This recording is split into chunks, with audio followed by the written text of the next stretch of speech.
Welcome to a very special episode. This is episode number 63, My IVF Journey. I am so excited to finally be able to share with you what I've been going through and glowing through over the past few months for the first half, for a good first half of 2022. So today I'm going to share with you in hindsight my IVF journey that was incredible and magical and so special, and that ultimately led myself and my husband to the conception of our baby. Yes, I'm letting you know at the very start of this episode that I am pregnant. I am nearing the end of the first trimester of pregnancy. And by the time this podcast episode comes out, I'll probably be, around 12 weeks pregnant. And I'm feeling good now. Now I'm feeling good. Hey, a lot of you guessed that I was pregnant and messaged me on Instagram privately to ask me, because I totally fell off the face of the planet. I went MIA in that first trimester on my stories. Everything still kept running. I kept posting a lot of content, but I didn't quite know how to show up for a few reasons. I was nauseous for a couple of weeks there, probably from about week 6 or 7 to week 9. So a very short time span, actually. I had nausea. I only vomited once, which I'm proud of. That I'll take that. That's incredible. I'm happy with that. And I've just been extremely fatigued, like napping and sleeping all the time, just foggy, fatigued, groggy, drowsy, that first trimester fog, right? If you've been there, you know. So I really it was so important to me after, nearly 4-year fertility journey and an IVF journey to really prioritize my health and rest in that first trimester of pregnancy. So I really did that. And I also didn't quite know how to show up to you guys on Instagram stories, how to talk to you without letting you know, what I was going through, how I was feeling and why that I was pregnant. So I sort of avoided that for a little while, and I'm happy I did it because, the world keeps turning and you guys are still here, still listening. You can watch this whole episode on my YouTube channel, Chloe Collins, or Chloe Collins Nutrition. Still a little bit foggy up there. You can watch this entire episode and be part of the face-to-face conversation with me. And look, I'll try to not go on too many tangents and down too many rabbit holes, because I'm just obviously speaking off the cuff. But I just really want to share with you in such a real and vulnerable way from my heart.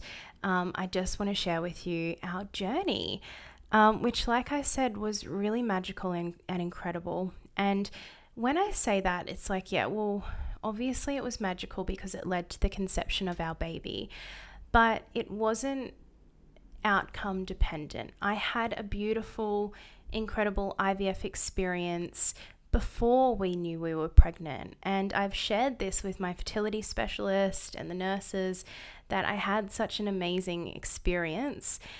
I think a lot of that can be attributed to the fact that we did have, nearly 4 years before our IVF journey of focusing on ourselves, growing within ourselves, focusing on improving our physical and mental health and letting a lot of things go. And I think a lot of it can be, I think my experience can certainly be attributed to my mindset at the time that I went through IVF. So I'm really grateful for the journey that led me there, that allowed me to have such a smooth and lovely experience.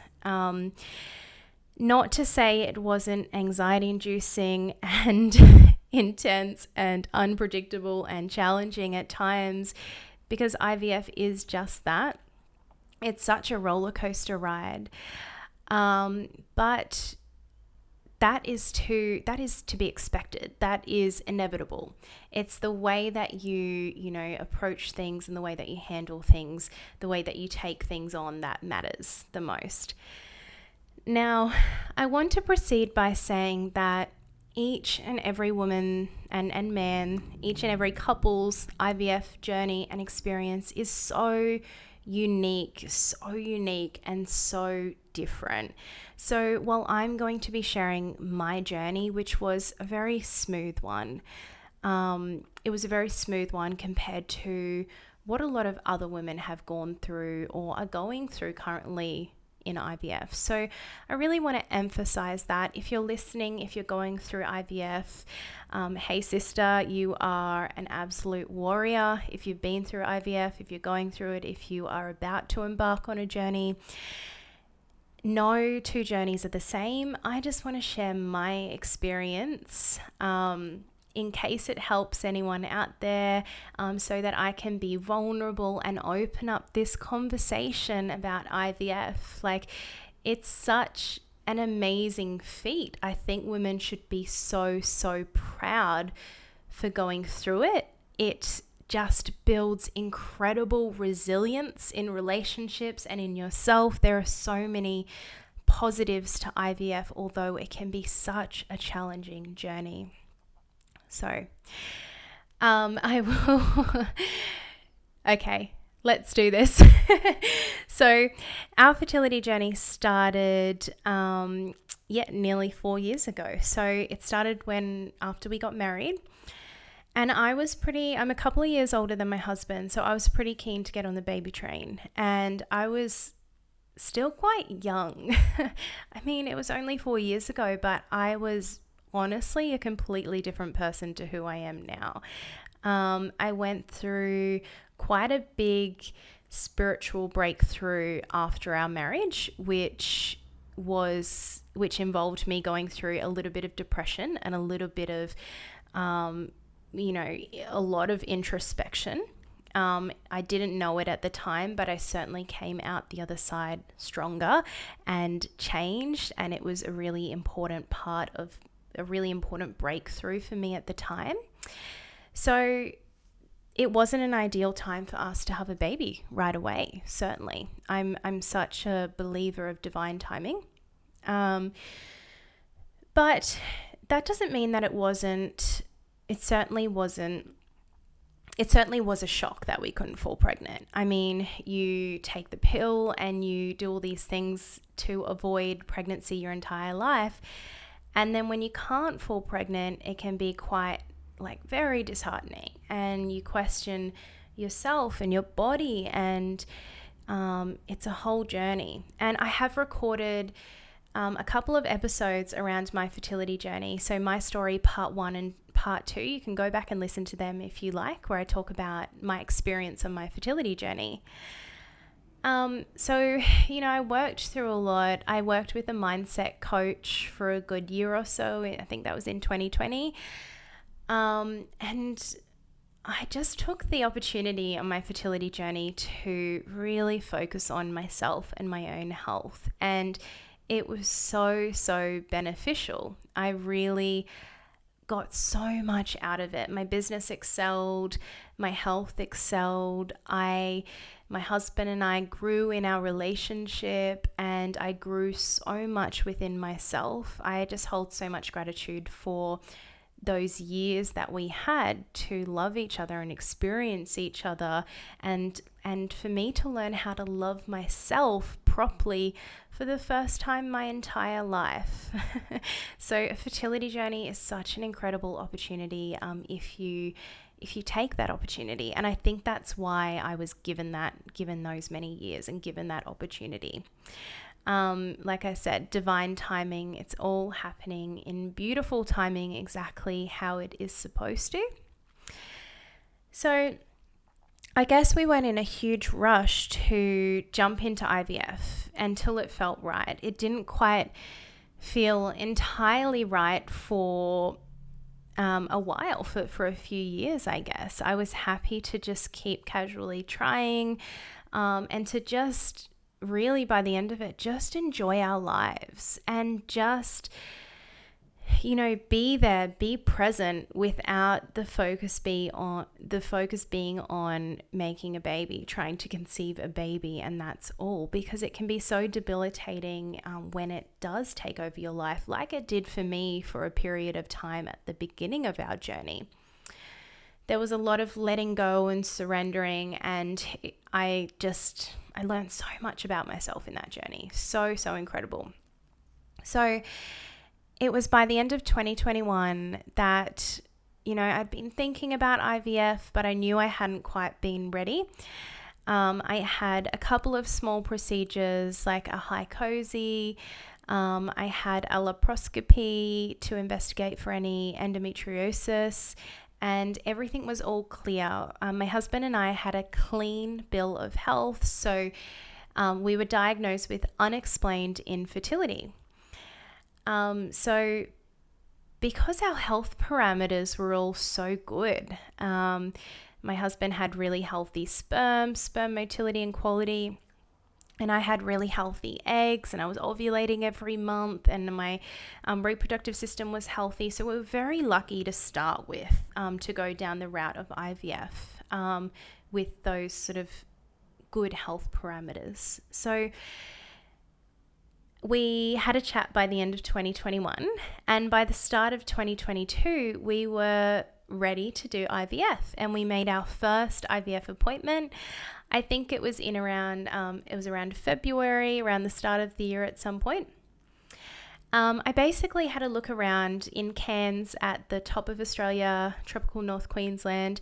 There isn't like a massive range of IVF clinics like there would be in the larger cities, which I think is probably a good thing, because it could get quite overwhelming. Although, some would say there's better experience or more options down south in the bigger cities.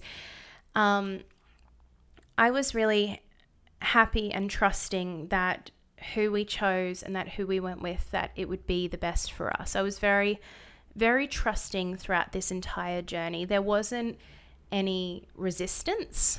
There was a lot of acceptance. So by the time we were ready for IVF, I was so excited. And so accepting. There wasn't any why do I have to do this when other people can just fall pregnant naturally? It was like, hell yeah, I get to do IVF, and there is this incredible, like magical medical science that is going to allow me to have a baby, and that I fully trust in. And it doesn't have to be black and white. It's not just IVF and Western medicine and go down that route, or natural medicine and fall pregnant naturally.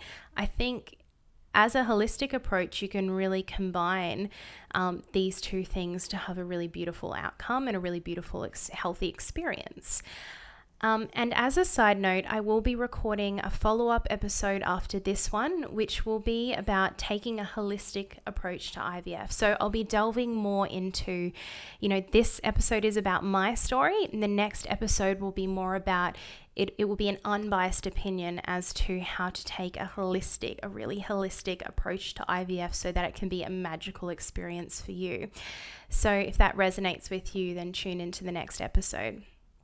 So I jumped on the QFG, Queensland Fertility Group website, and I found a fertility doctor. They had little videos from each of the fertility specialists, telling a little bit about their journey and about why they do IVF and why they're passionate about it. So I listened to a couple, and I ended up choosing an IVF specialist in Cairns called Dr. Anne Coffey.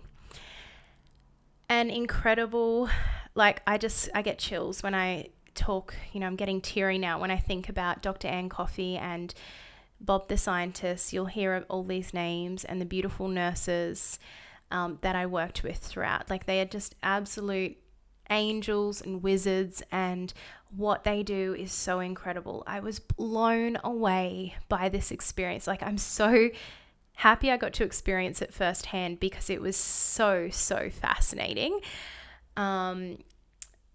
It's science. Science is incredible.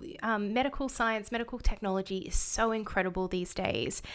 And But just because it's science, it doesn't mean that it's predictable, entirely predictable. It's certainly super unpredictable because, they're working with humans and humans are not predictable. So there's certainly lots of elements of magic and lots of elements of the unknown that go alongside the predictable processes that take place throughout IVF.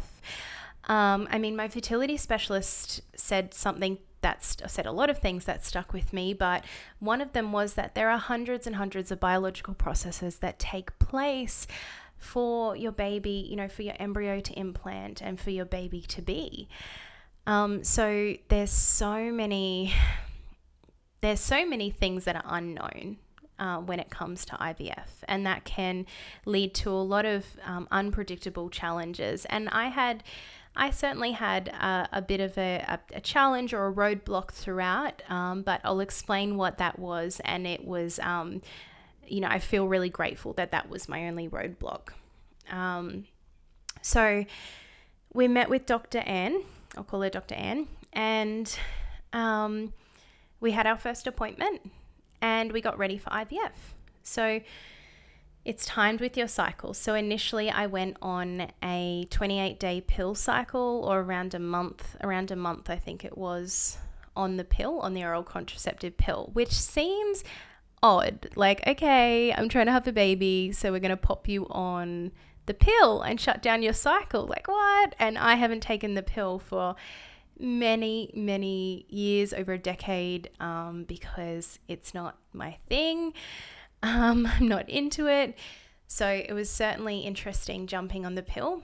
It was a very sort of light dose. I didn't notice any significant effects. I might have felt a little bit different because I wasn't cycling and I wasn't ovulating, and I am quite cycle literate and in tune with my cycle and body. So to shut that down was interesting.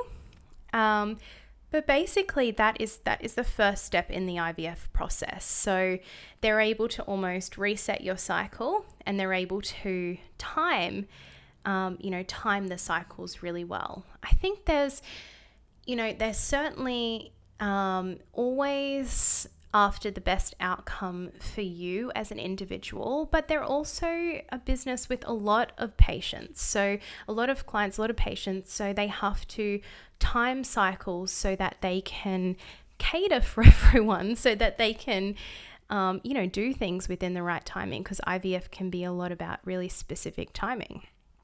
So we started on the pill, and then towards the end of the pill, I started my injections. And the injections started off, now I'm really challenging my memory here because it feels like it was a while ago now. It started off with injections in the morning only, and that the injection goes into the fat of your belly, and then that goes into your bloodstream and into your system. So they're hormonal injections. And then we upped the injections, and I had the injections at nighttime as well. So that was about 3 weeks of injecting myself. I was able to do that myself. I didn't mind it. I quite enjoyed it. It was really easy. It was quite painless. If you had, a fear or phobia of needles, it may not be as pleasant for you. But I was fine with that. I remember feeling really good throughout this time. At the start of our IVF journey, I remember just I felt so happy to surrender and place our journey and the outcome into the hands of experts. It was really relieving. So, even being me and liking to do research and things like that, I was happy to take my foot off the brake and I don't need to know everything. I just wanted to trust and surrender. I didn't want to look up everything and know every detail and try to control the situation, because I knew for me as an individual that wouldn't be a good idea. So it was really relaxing and relieving to surrender into that process and to just go with the flow. Throughout the IVF journey, I certainly prioritized rest. I had a VA working for me at that time, taking on a bit of extra workload. For me, it was just like, hey, if I'm doing this, I'm really going to take care of myself. Obviously, you know me, I was eating so much beautiful, nourishing food and having green juices every day and really looking after my body. I was meditating every day and doing yoga every day that I could.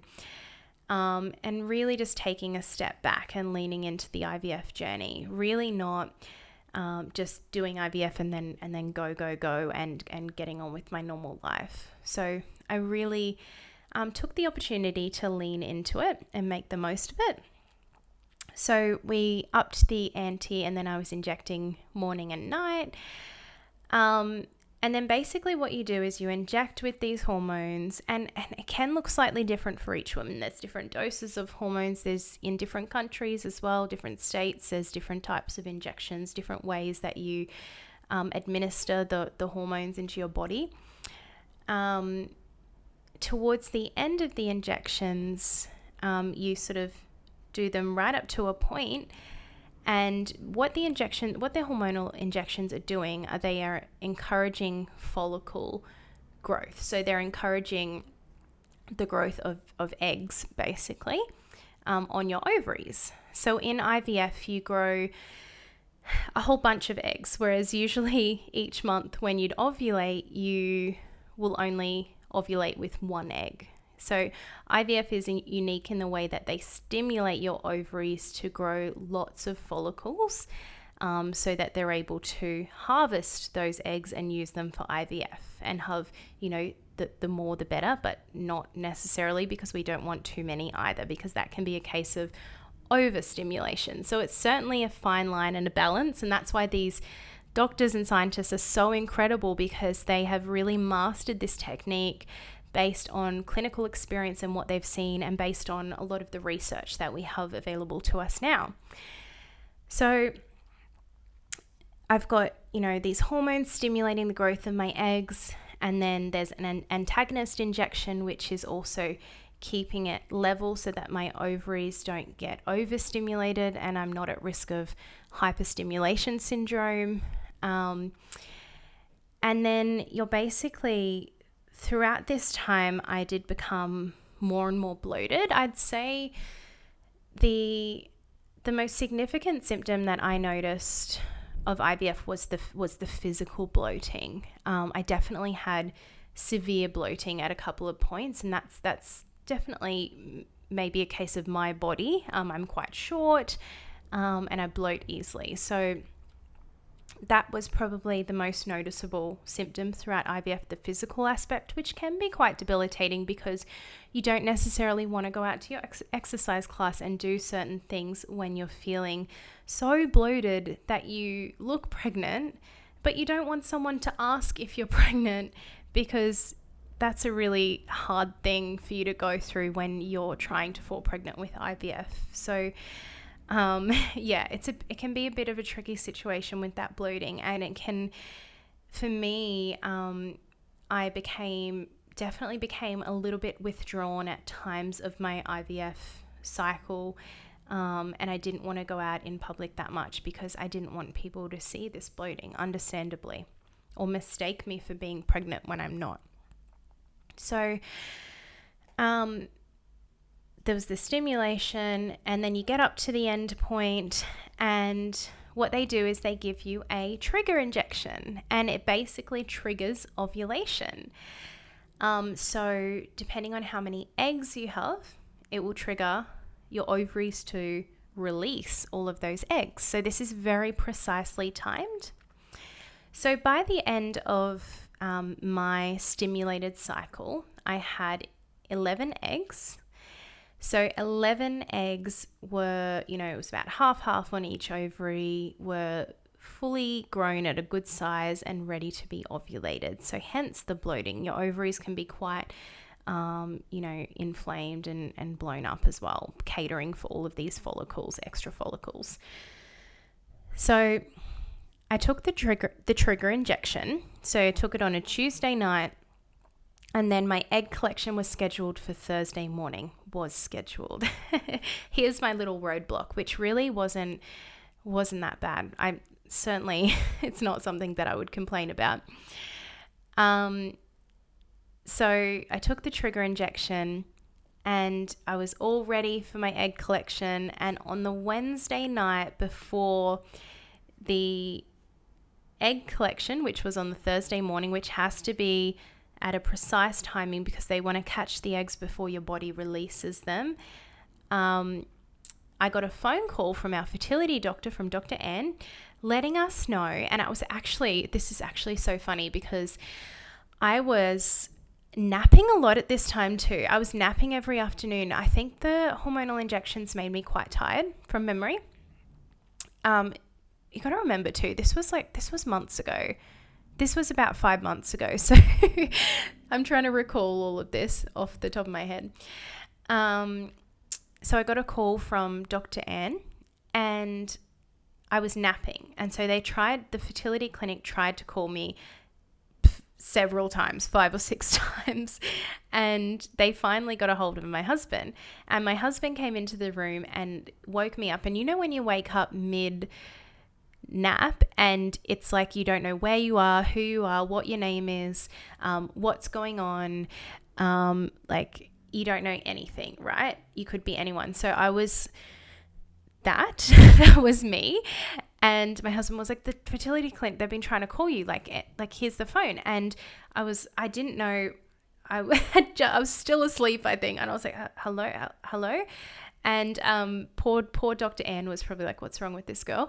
And she then went on to tell me that unfortunately Bob the scientist, who I'll tell you about, I don't know much about, but I'll tell you what I know.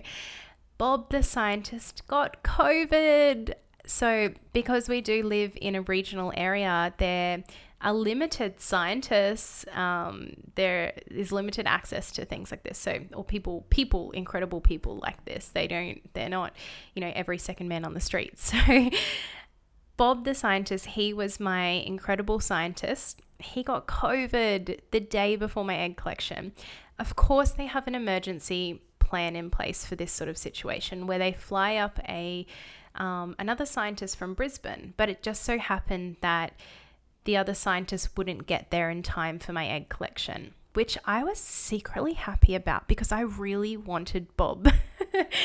I had heard about Bob the whole time we were doing IVF. I kept hearing Bob the scientist, he's incredible, Bob, he's the best. He in North Queensland and Queensland, we have better, more successful rates of IVF. So they have certain percentages and success rates that they share across Australia.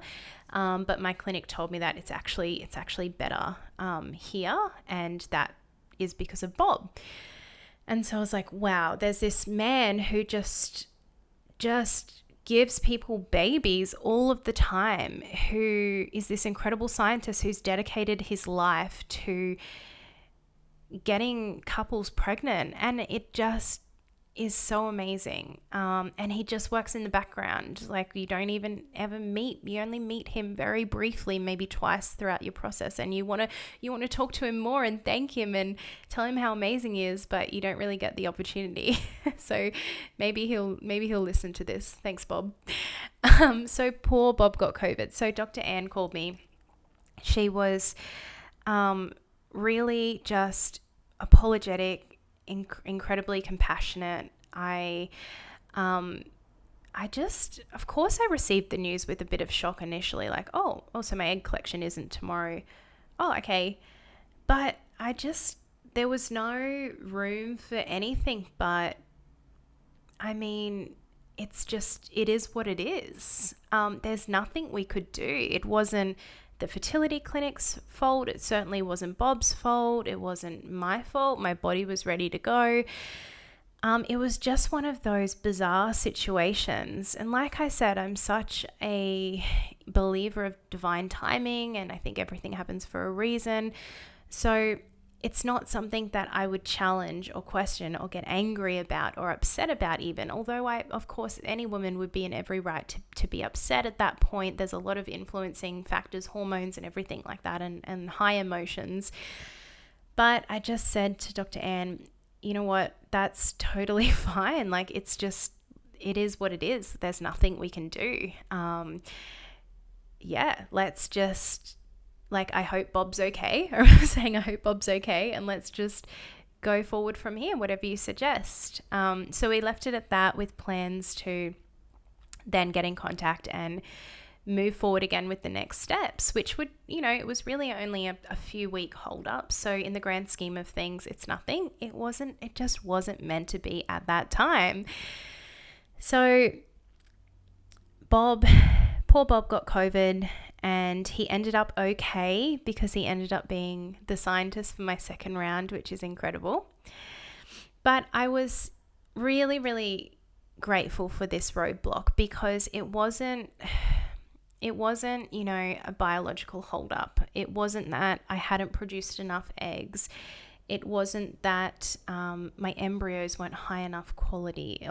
All of these really hard challenges that women can go through on an IVF journey. I was so, so grateful that it was an external circumstance that was out of my control. I was so grateful the entire journey that my body was responding, that I had healthy outcomes. I know how challenging IVF can be. I've heard so many stories. I've worked with clients who have had roller coaster journeys with their body, and it's been really hard. So I was just grateful that I had that really positive response. So the next day I ovulated 11 follicles, 11 eggs, and that was an interesting experience. It was painful. I was very inflamed around my abdomen, my ovaries. It was just a really tough ovulation, very painful. But it only lasted a couple of hours, and I was unmedicated, so it was okay. So then we moved on. I gave myself a little break. We had a couple of weeks where I was able to let my body just rest a little bit and just wait until the next cycle, and wait until we could sort of get back into it, which I'm also really grateful for in hindsight, because in that couple of weeks, my bloating came down. I started going to yoga every day again, and I felt really, really good within my body again. It's sort of like a little mini chance to reset. So then we started all over again. I went on the pill. I started the injections again. And this time we got to the end of the injections, and I had one extra follicle. So we had 12 altogether, an even better outcome than before. So, sorry. So we had 12 full-grown follicles to harvest, and I had my trigger injection. And this time we got to egg collection. So egg collection is a very minor procedure at the day surgery. I went in that morning, and like I said, it's precisely time to collect those eggs before the body naturally ovulates and releases them into the body. So I went in, and this is a really special part actually, because all of this can be clinical, right? It can be clinical. Your IVF doctors and specialists and scientists, and like, they don't have loads of time they were so compassionate throughout the entire journey, but you only expect a certain amount from them. Like, they are such busy people. They've got so many women to take care of. So when they do go above and beyond and go the extra mile, it's really, I was really thankful for that and really surprised by that, and it was really amazing. So I got all prepped, and I went in for my egg collection surgery, and Dr. Ann was there, and I remember will always stick in my mind, because I think it's one of the most beautiful things that anyone has ever done. As the anesthetist was can't say that word properly, was starting to inject the drug to make me go to sleep into my veins, she just pulled my right hand up and she just held my hand with both her hands, and she just squeezed my hand with both her hands, and she said, "We're doing this. Are you ready?" And she just looked at me, and her holding my hand like that, she didn't have to do that. It was such a beautiful gesture. It made me feel safe and understood and seen and heard, and it was so special before I went under. I know Dr. Ann had been through, and she shares on her website that she'd been through her own IVF journey. She's an IVF mum, so she also gets it. And that's something that drew me to her initially. And I also remember just before I went under, so I'm pretty sure I'd already been injected by now. I was just about to go under, and then there was this man on the other side of me, and Dr. Ann said, "Oh, by the way, Chloe, this is Bob. This is Bob. He's going to be doing the procedure with me today," because it's the scientist and the fertility specialist who collect your eggs. And I remember just looking up at Bob, and I think I was just going under at the time and just about to pass out, and he just was like this angel. Like, I swear he was glowing. He just smiled down at me and nodded, and I was just like, "Hi, Bob." And I wanted to say so much more, but I just said, "Hi, Bob," and then that's all I remember. And then I woke up 2 seconds later. But just like, the egg collection is such an incredible procedure. Everything is done on a microscopic level. Like, your follicles are tiny. You can't even see them with the naked eye. So, and sperm, you can't see sperm with the naked eye. So everything is done on such a minute, everything is so microscopic, and it's just amazing that they're able to carry out this procedure so precisely. It's so delicate. They're plucking eggs off your ovaries, for God's sake. I'm just blown away by the entire process. So at the same time that I went under, my husband had one job. And my husband is a very busy man. He runs a company. He runs a construction company, and he is in and out of meetings all day, every day. He's the owner director, and he just is busy, and he thrives off that, and he's amazing. But he can sometimes be a bit forgetful. I don't know if if you're married, you might have that experience as well with your husband. Or your partner. So I said to him, I think the thing that I was most stressed about with my egg collection was that my husband wouldn't get the sperm to the clinic in time, because that also had to align with the timing, right? So I was like, just remember, put a reminder in your phone. It has to be at the clinic at 10 a.m. so that Bob can go in and join everything together and do his thing. I knew he would pull through. And he did. Of course he did. So he delivered his goods to the clinic, and we opted to do half ICSI, half IVF, which means that basically, if you picture it like a muffin tray, and they put, side note, they ended up getting 11 eggs. They ended up harvesting 11 eggs out of the 12. So one they couldn't get to, or it may not have been of high enough quality or something like that. So they weren't able to get the 12th egg. They got 11 eggs, which is amazing. And out of those 11 eggs, 10 of them were viable. So we had these 10 eggs. So say we have my 10 eggs that they harvested, which is an amazing result that I was so amazed by. And they put half in each half of the muffin tray. I'm sure it's not a muffin tray. I'm sure there's a better laboratory, tool that they use for this process. So they put 5 eggs on one half, 5 eggs on the other half. And with IVF, they put the sperm, or put maybe a few sperm next to the egg for the sperm to implant in the egg over time. And with the other half, Bob actually injects the sperm into the egg with a very fine needle. So it's a little bit more invasive, but we opted to do half just based on Dr. Ann's recommendation just to cover all bases. So it's really a personal preference as to which one you want to go with, or, you know, some people try different things with different rounds. So we had half IVF and half ICSI. Such an incredible process that takes place. So they did all of that, and they Bob worked his magic and waved his magic wand. I came out of the surgery and I heard that they had retrieved 11 eggs, and then the next day I received a phone call from one of the nurses. And I will say also the nurses, Beck and Peter, were so incredible. All of the staff at QFG were amazing. Really compassionate, really beautiful people. You can tell that they love what they do, and it really shows, because like I said, people, I mean, they don't have to be like that. They've got a very important job to do. But that element of compassion and care really showed in this clinic, and I'm so grateful that I got to experience that firsthand.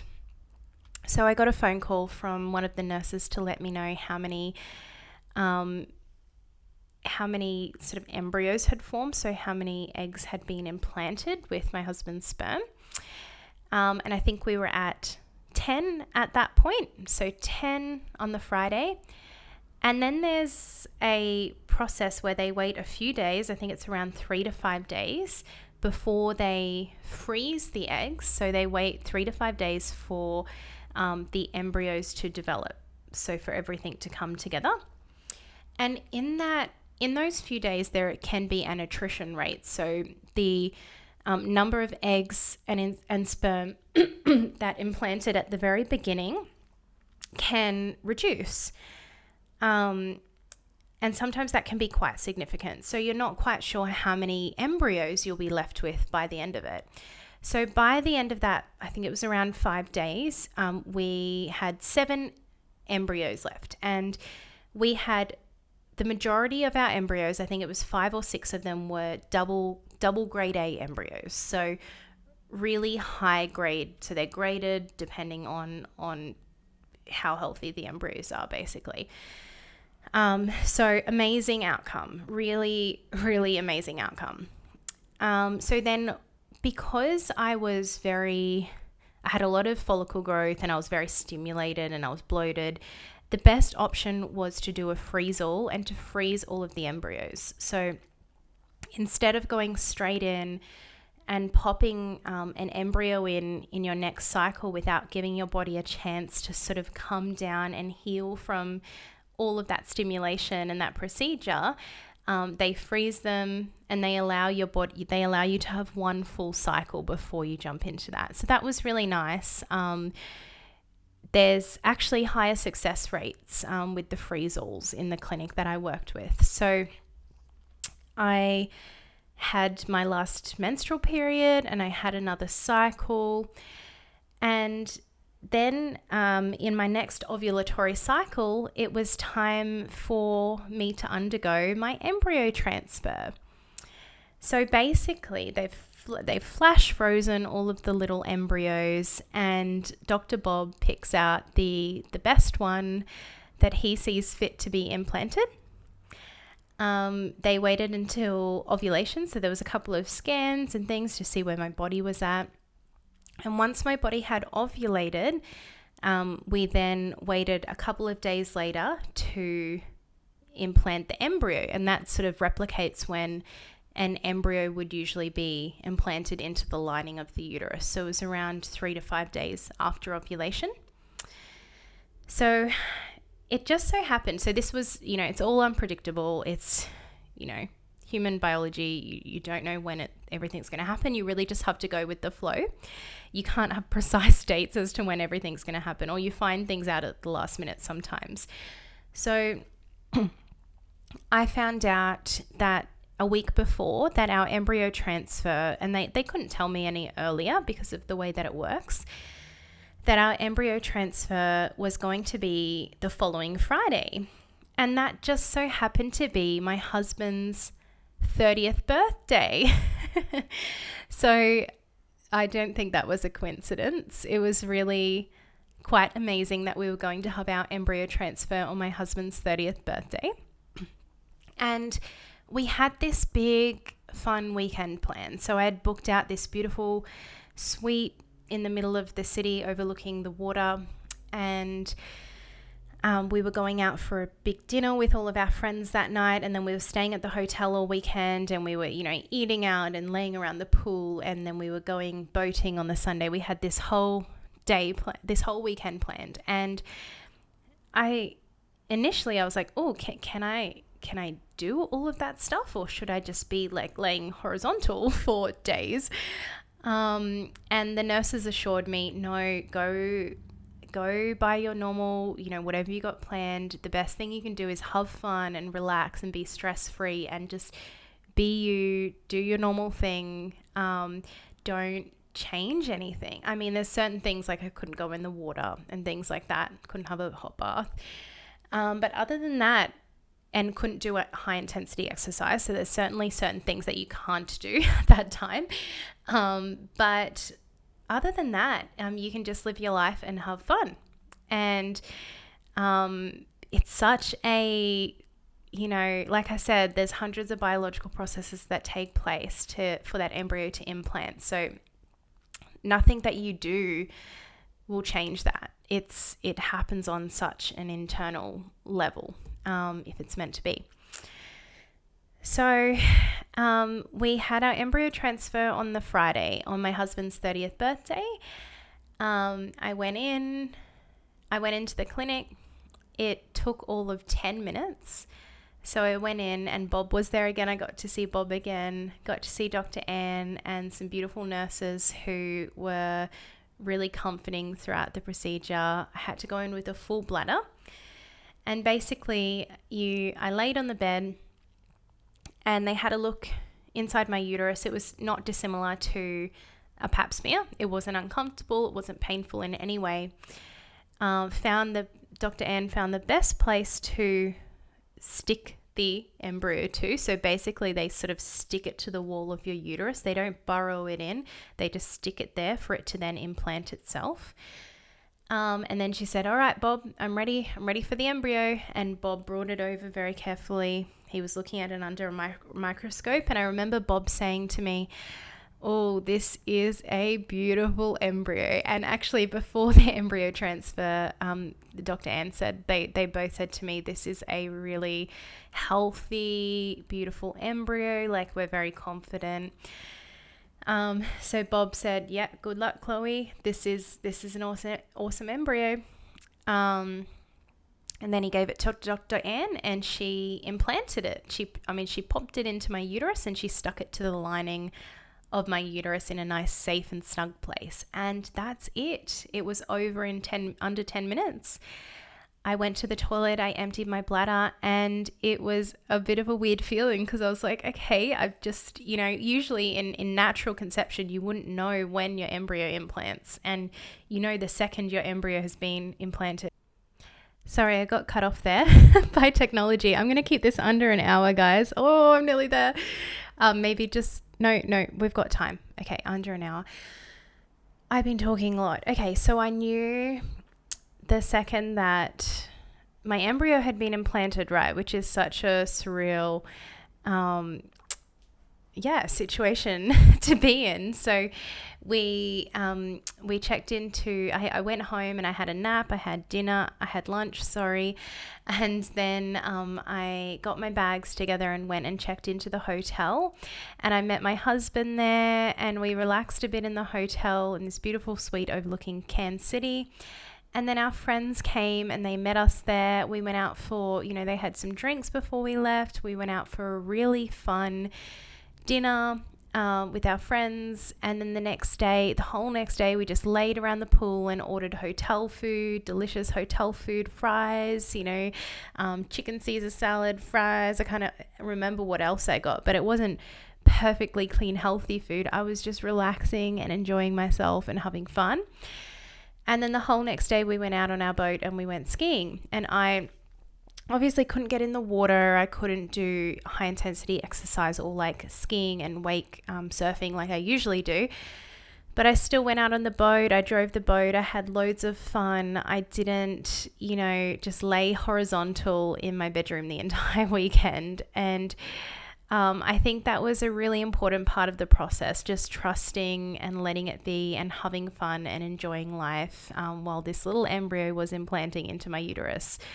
Those first 5 days are the most that's when the embryo implants, basically. So it could, it can be a really anxiety-inducing time. And I think the best thing that you can do is just get out there and have fun and rest when you need to. Absolutely. I had lots of time to lay around the pool and rest. But don't just be a recluse and shut down, because it's not going to change these hundreds of biological processes that have to take place for this embryo to implant.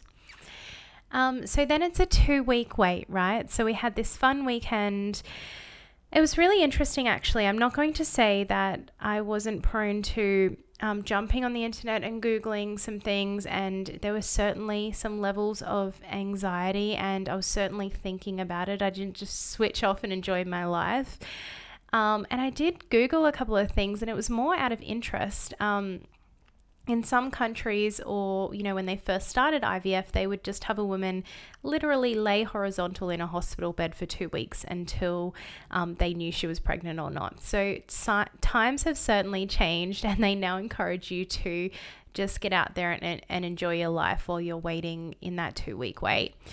That 2-week wait can be really tough, even for the best of us. Even if you've got this great mindset in place and you're meditating every morning and you do yoga every day, it is tough. Absolutely. It's just 2 weeks that you're, after all of this, that you're waiting to find out if you're pregnant or not, if it worked or not, if you have to go through all of this again or not.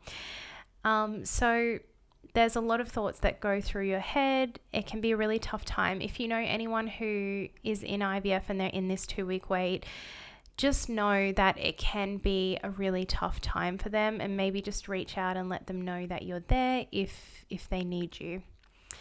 So I'm glad we had that really fun weekend that killed a few days. And then my husband and I had decided that in the 2-week wait, we would go up to Tinaroo. We would take an extra long weekend, and we would go up to Lake Tinaroo, which is where we love to go. And we would camp up there, camp on the lakeside, which we love to do, and just relax. And this was not easy for my husband to do because he had to take a couple of days off work at a really busy time. But we decided that was the priority at that time. It was a really special time that we wanted to be together, to spend some time together and relax. So we spent about 5 days up at the lake, camping on the lakeside.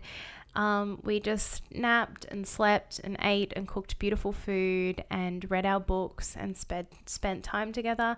It was so relaxing. By the end of it, my husband was so grateful that we did it and we were able to switch off in this, really special time. I was so grateful that we were able to have the opportunity to do that, and to, really have some time to get out of the hustle and bustle of everyday life. And also, I don't touch my phone when I'm up there. So there was no me jumping on Google and Googling things or sensations or feelings that I was having. It was just me and nature, and nature is so incredibly healing. So nature really supported me throughout my IVF journey. I went on so many walks along the Cairns Esplanade. I went outside a lot. I spent a lot of time in nature. We went swimming in creeks. We went up to the lake. Nature was a beautiful healing support for me throughout IVF. Really, really important. And it will continue to be throughout pregnancy and motherhood and the rest of my life as well.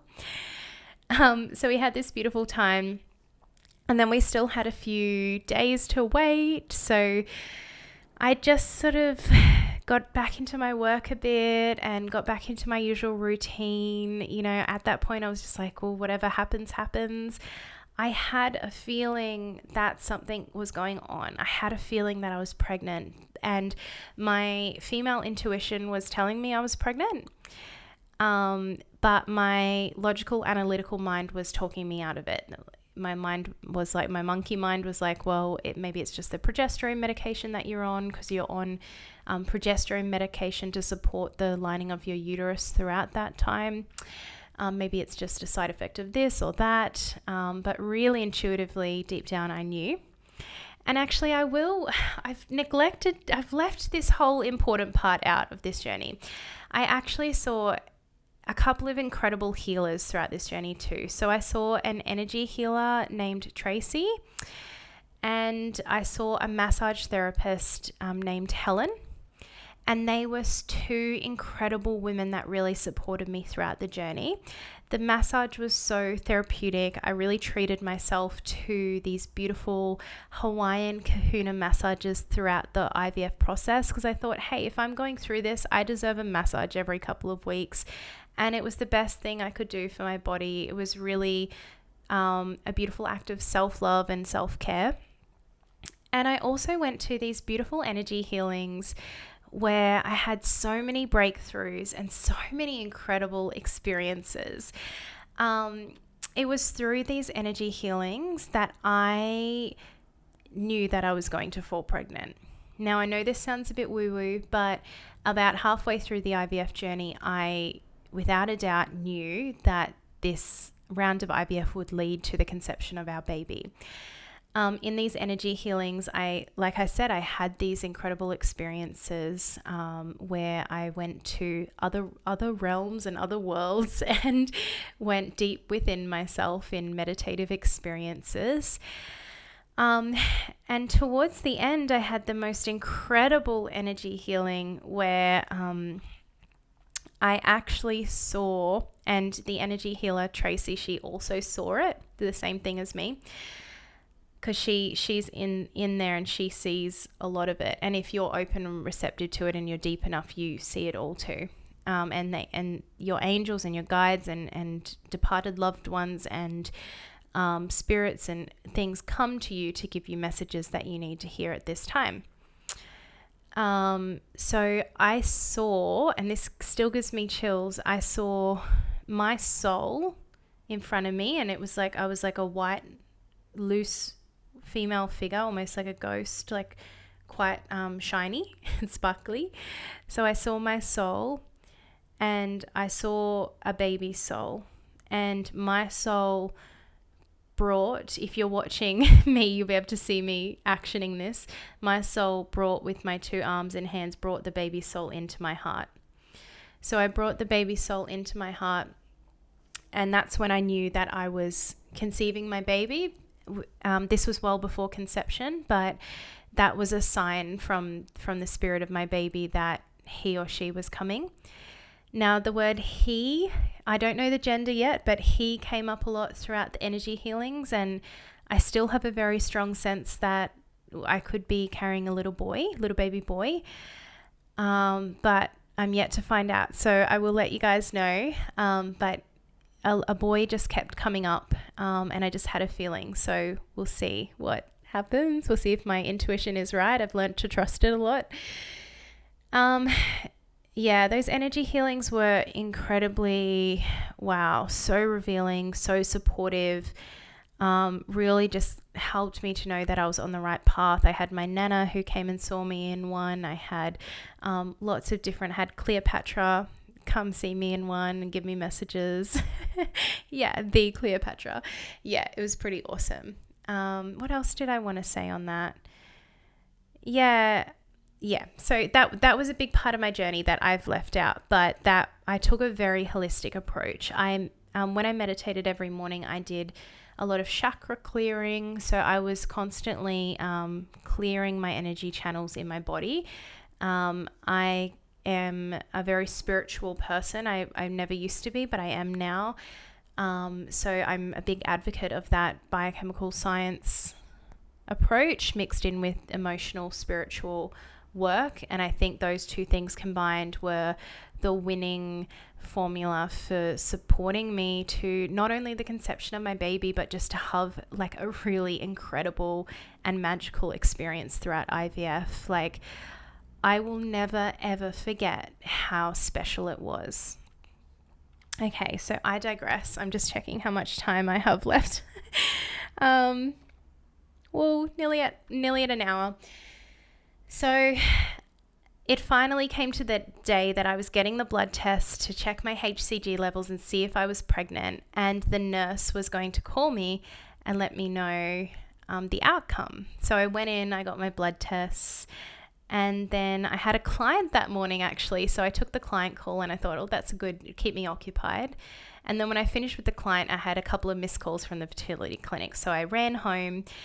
I sat on the bed, took a couple of deep breaths, and I called them back. And the nurse told me that I was pregnant. And I screamed at her in the phone. I was like, oh my God, are you serious? Like, are you serious? She's like, did you know, or did you? I was like, yes, I think I knew, but I also didn't know. And it didn't feel real until you said it. And because I had felt sensations, I had a feeling, I had that intuitive feeling, but I didn't know for sure. So I got the news that I was pregnant and that our IVF was successful. And I called my husband home. He came home and I broke the news to him, and he was very, very excited and happy as well. So both of us then got in the car and drove away because we both didn't know what else. We couldn't quite function. Like, we couldn't go back to work. We didn't know what to do. So we actually drove away. We went to the grocery store, and like, I was like, I need an apple and like some green stuff. I don't know why. I just was like, as soon as I found I was pregnant, I needed like kale and an apple, and I made a green smoothie as soon as I got home. Which is probably good because in the first trimester, I was not drinking green smoothies at all. So that was one of my last ones probably. So yeah, that's it. That's my story. Like I said, aside from the little blockage of the scientists getting COVID halfway through and having essentially 2 rounds, all of our biological parameters were really healthy. Our embryology was really, really good. So that means our sperm and our egg came together well, and that means that there is a chance of natural conception for us in the future. I just wanted to share this story, to share my experience. I think it's important to share these things. I know that everyone's journey is so different. I think there's ways that you can really lean into anything to glow through what you go through and to make it really magical. And I'm going to be sharing so much more of that. Throughout IVF, I realized that I need to specialize in this more. I need to specialize in IVF and fertility. And that's exactly what I did. I made that transition. IVF, fertility, pregnancy, and postpartum health is really, really important to me. It's supporting women through that really holistically, really beautifully and holistically. And about halfway through the journey, I decided that I need to create a program supporting women through IVF. So that's something that is also coming soon. I'll talk about that in my next episode. I actually intuitively wrote and recorded the whole program at 6 weeks pregnant before I started to feel sick. So it's quite incredible. And that's my story. Yeah. So pregnant with our first baby, first pregnancy ever, first baby. And we're so happy. We're over the moon. I don't think that anything change. I mean, everything changes when you're pregnant, but also nothing changes within yourself. So pre-pregnancy or your fertility journey or your IVF journey is the most beautiful opportunity to grow within yourself and overcome a lot of challenges within yourself, because when you're pregnant, nothing's going to change. Anxieties are still going to be there and fears are still going to be there to work through. So it's not like me becoming pregnant magically makes me the most level-headed, calm, happy person in the world. There's going to be challenges throughout every phase of the journey. Yeah. And I'll have so much more to say about that in my next episode when I talk about taking a holistic approach to IVF to make it magical. I'll leave you at that, so I stop talking now. But yeah, really excited to share the news with you. Keep tuned to my Instagram, Chloe Collins Nutrition. Reach out, send me a message if you want to get in touch. I'm going to be sharing so much information about pregnancy, about nutrition, about IVF, about my perspective. on everything and my opinions. So I'm an opinionated person, if you didn't know that already. Thank you so much for tuning in, beautiful women, and I'll talk to you next time.